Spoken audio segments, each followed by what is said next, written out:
E aí pessoal, aqui é o Edu Bacarin, sejam bem-vindos a Sword Online Brasil. E galera, no vídeo de hoje vamos a um vídeo explicando por que Sword Art Online Alternative Guns Gale é um bom spin-off. Como vocês viram provavelmente no último vídeo dessa maratona, eu tô levemente puto com os caras que não deixam eu fazer meu vídeo e também com as pessoas que estão de mimimi com o Sword Art Online Alternative Guns Gale. Afinal, como eu vou provar nesse vídeo, ele é um bom spin-off, cara, ele é um spin-off muito bom. Então, vamos logo com o vídeo de hoje. Ele é um bom spin-off e isso se deve porque eles pegaram o universo de Phantom Bullet, ou seja, o Guns Gale Online, e o expandiram, criando o Squad Jam, que depois eu faço um vídeo comparando com o Bob. Mas de forma resumida, tínhamos um enfrentamento Free for All. Tínhamos um enfrentamento Free for All e agora temos o enfrentamento Battle Royale, né? Eles até poderiam simplesmente ter feito uma história dos dois primeiros Bob, ou até mesmo do quarto Bob, mas optaram por criar uma nova história, e isso bem na época que estava a ascensão do Battle Royale, e justamente no ano que o anime saiu, o que foi uma loucura, foi um boom do Battle Royale inacreditável. O Battle Royale e sua concepção, seus primeiros jogos já existiam há algum tempo, mas 2017 e 2018 foram os anos em que isso explodiu de vez. Então, querendo ou não, foi uma tática de marketing. Se foi intencional, isso a gente não sabe, mas que foi genial o ano que o anime saiu, isso foi. O Alternative já começa positivo com isso. Soube aproveitar a moda dos jogos, que provavelmente lá na Ásia, e principalmente no Japão, deve estar bem alta também, e ainda expandiu o universo do Guns. E vamos pegar esse elemento. Os personagens, Kirito, Asuna, são os grandes responsáveis pelo sucesso da obra Sword Art Online. E não só isso, vamos lembrar que todos os personagens de Sword Art Online têm sua base de fãs. Então, não utilizar esses é arriscado. Criar um personagem do zero, sem que ele fique à sombra, é possível, mas é muito difícil. Precisamos de um herói e um vilão muito bem definidos e bem feitos. Len, ela se apega a um fanservice, uma loli. Ela tem um complexo na história de ser uma garota muito alta na vida real e ela se sente solitária por causa disso. Porém, ela supera isso na história. E o melhor de tudo, Len não é uma loli sexualizada na história, ela é apenas uma garotinha fofa e rosa. Que usa armas de fogo? Sim, isso é bizarro, mas ainda é uma garotinha fofa e rosa. E o melhor de tudo, até as coisas mais bizarras ali têm de certa forma um significado na história, não é nada totalmente gratuito. Salvo raras exceções, né? Você pode até não gostar, mas querendo ou não, Len é uma boa personagem sim. A Karen foi uma excelente adição para Sword Art Online. Agora vamos a ela, né? A Pito. Ela é uma personagem mais complexa porque ela é exatamente o contrário disso. Uma garota fofa e amável na vida real. Todos esperam que ela faça as coisas boas, diga coisas bonitas e gentis, seja feliz, de boa com a vida, principalmente por causa das suas músicas. Mas ela é exatamente o contrário disso, é sádica, tendências suicidas e tem um pouco de crueldade dentro de si, o que vai totalmente contra a sua aparência na vida real. Tanto que o seu avatar é uma mulher alta e com um corpo desenvolvido. E quando descobrimos os seus desejos mais ocultos, sua relação com Sword Art Online e principalmente a relação bizarra com o M, você fica... Vixe! Então todo o desenvolvimento da Pito ser uma pessoa que ela queria jogar o Sword Art Online, mas ela não conseguiu. Depois teve toda aquela busca por um jogo da morte como era o Sword Art Online, levando ela ao Squad Jam 2, né? Tudo isso é muito bem construído. E aproveitando que eu citei o M aqui, vamos falar só um pouquinho dele, porque ele é um personagem interessante, já que de certa forma seria a tríade do Alternative Guns Gale que faz a história ser tão boa, já que ele é importante na trama. Ele era um jovem gordinho e nerd. Bem o tipo de cara que não pega ninguém e se sente inferior por causa disso. Porém, ele sentiu algo pela Kanzaki Elsa. Fica até meio estranho, porque ele parece que ele curte a bunda dela, né? Mas até aí eu não falo nada. E mesmo que ela o torture, o snob, e seja visivelmente o contrário do que ela parecia ser, ele a ama. Simplesmente isso, ele quer estar ao lado dela sempre, mesmo que isso signifique ser seu eterno empregado. Tenso, né? Complexo. O cara aguenta humilhações físicas, psicológicas e se pá, até sexuais, porque esse arco é estranho. Eu acho que isso é o leve, deve ter coisa muito pior que eles não falaram pra censura não disparar. E agora sobre isso é uma concepção bizarra de amor. Veja só você, Kirito e Asuna era uma visão de amor mais pura. Sugo e Kazuto é algo mais bizarro, perto de uma atração sexual bizarra, né? Não é algo tão normal. Grimlock e Griselda era uma possessão. Kirito e Eugeo, amor de mão. E Eugeo e Yuna é difícil. Ele não aceita ter perdido a Yuna. E ela demonstrava, assim, ter alguns sentimentos por ele. E ele se apegou muito a ela, talvez por ela ser gentil e amável com ele. E ele simplesmente a perdeu.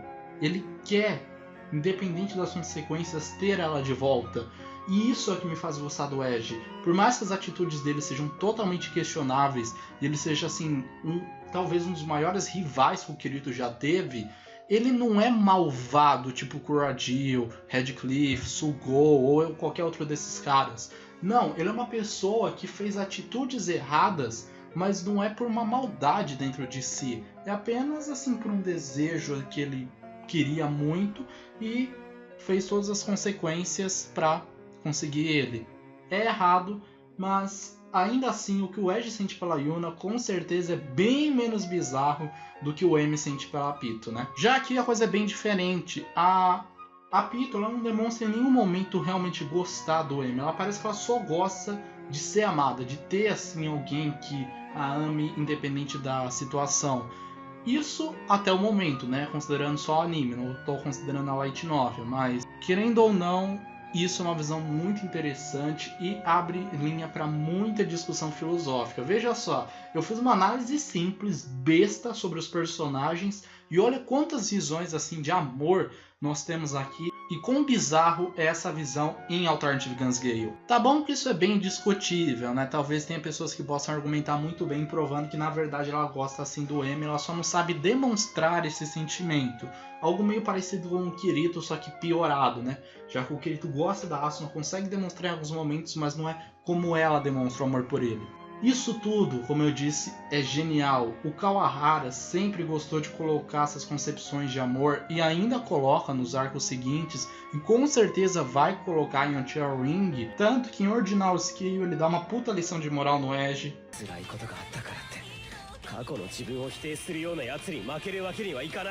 Em Alicization ele tem um puta discurso motivacional e ainda em Aincrad, lá no começo, tem a melhor resposta de todas. Say it was you. And you married someone, and later on, you found out she had a side to her you didn't know about. How would you feel? I guess that I was lucky? Because, I mean, if you marry someone, that means you already like whatever you know about him, doesn't it? And if you discovered something you didn't know about him before and fell in love with that too, then that would be awesome. Isso será discutido em um futuro vídeo sobre a Asuna, mas já fiquem com isso em mente e tentem usar vocês essa parte, essa resposta do Kirito em Alternative Guns Gale. Voltando, depois de tudo isso, nós temos detalhes que fazem diferença.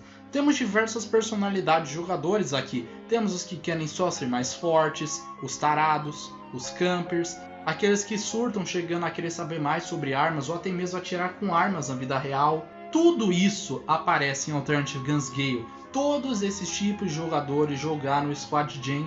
E o mais legal é que a aparência novamente buga. Temos garotas fofas que viram mulheres B10. Um galã que vira um tanque e assim vai indo. A aparência da pessoa na vida real não importa na aparência no jogo. Isso é coisa do Sword Art Online. Então, por mais que seja um negócio muito repetitivo, todo personagem que você vê no jogo, você tem que imaginar ele totalmente diferente na vida real, querendo ou não, é uma parada interessante. E se bem que alguns personagens não foram bem assim, né? Porque tem uma das lolas lá que a aparência dela no jogo ela só ficou mais alta. E por fim, vamos a um ponto confuso de Alternative Guns Gale. O primeiro episódio de Alternative não é o primeiro. Temos muita ação aqui e não sabemos a real da motivação da história. Então, o anime já te joga na história para você ver o potencial das lutas dele o que é algo muito bom. Sword Art Online sempre acerta no primeiro episódio. E, né, tem muito anime que começa mal no primeiro episódio. E sim, o anime de Fate Stay Night começou muito mal no seu primeiro episódio. Eu só vou falar disso aqui rapidamente, porque eu vira e mexe eu tô falando isso no canal, mas eu preciso falar isso. Eu preciso tirar isso do meu peito. O que que acontece? O Fate Stay Night, ele tem um prólogo onde a gente joga com a Rin. Esse prólogo explica tudo sobre o universo de Fate. É um excelente prólogo, poderia ser um jogo aquilo. Se Fate Stay Night fosse só aquilo, estaria valendo.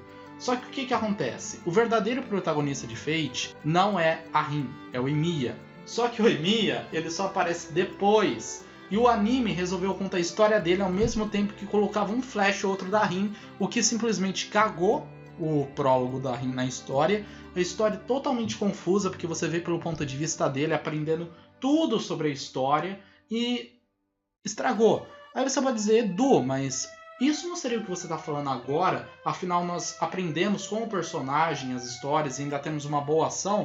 Sim, mas isso não funcionou bem no Fate Stay Night, já que a história é confusa demais, não precisava dos flashes da Rin. Eles poderiam ter removido por completo e deixar só o Emiya como protagonista, porque quando você vê aquilo, você que já conhece o prólogo do jogo, você só fica mais confuso ainda. E você que não conhece Fate, você só vai entender a história dele lá pelo 7º ou 8º episódio, quando você fala, ah, agora eu entendi todos os termos e toda a história. Sério que leva praticamente metade do anime para você entender? Sword Art Online resume tudo em um único episódio. Na verdade, metade dele. Não é difícil explicar uma história em um episódio só. Isso é uma péssima adaptação. E ok, tomei bastante tempo do vídeo para dar esse rage ao Fate, mas vamos falar sobre Sword Art Online Alternative. Depois de toda essa parada da ação, nós somos apresentados a personagem Pito, isso já lá no 2º episódio. Ela é sexy, ela é forte, ela tem personalidade e temos uma promessa de um confronto entre ela e a Rin. A Rin tá no Alternative. E depois disso temos uma promessa de um confronto entre ela e a Len, que nessa altura do campeonato a gente já sabe que ela é muito forte, ela é muito habilidosa, o que é algo muito interessante. Agora para e pensa, até o final do primeiro Squad Jam, mais ou menos lá no episódio 5 ou 6, você não sabe que a Pito vai ser a vilã, por mais que a abertura já meio que dê um spoiler disso.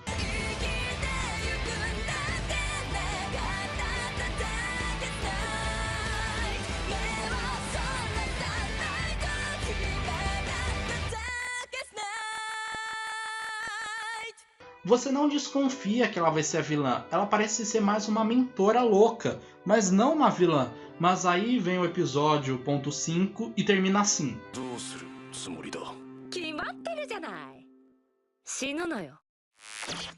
Isso é um puta plot twist, isso é um tapa na cara de todo mundo que ficou, ai, episódio ponto 5, não fica lançando episódio normal, fica enrolando.